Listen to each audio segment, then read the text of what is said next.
Pero baka sa araw na to magkaroon ng away. Dahil ang group 2 po was spearheaded by none other than Diamond Kip Lusterio. Palakpakan naman po natin.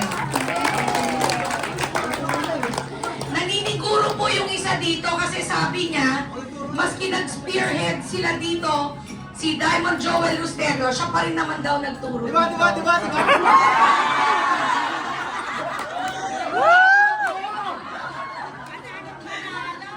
to? Kasi panalo siya maski anong mangyari eh. Ibigyan nila ako. Daddy! Para clear po ha. Para klaro po. 1 point lang yung lamang. Wow! Okay, ito to. 1 point lang ang lamang na nanalo. 1 point, 1 point.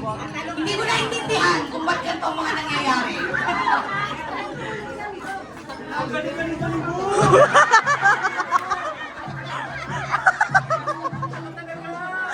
Tito Raj!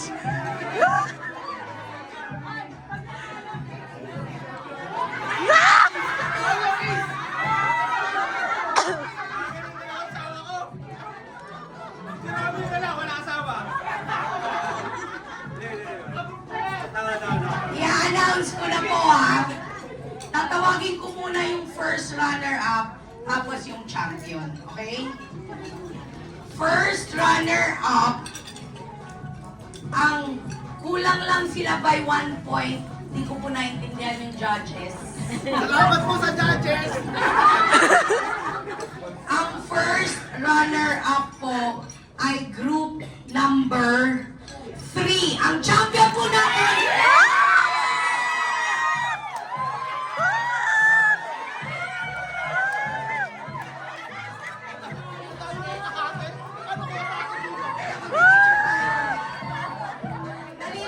Sandali lang po.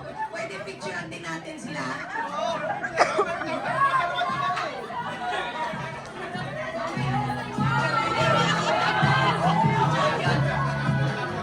Ang champions po,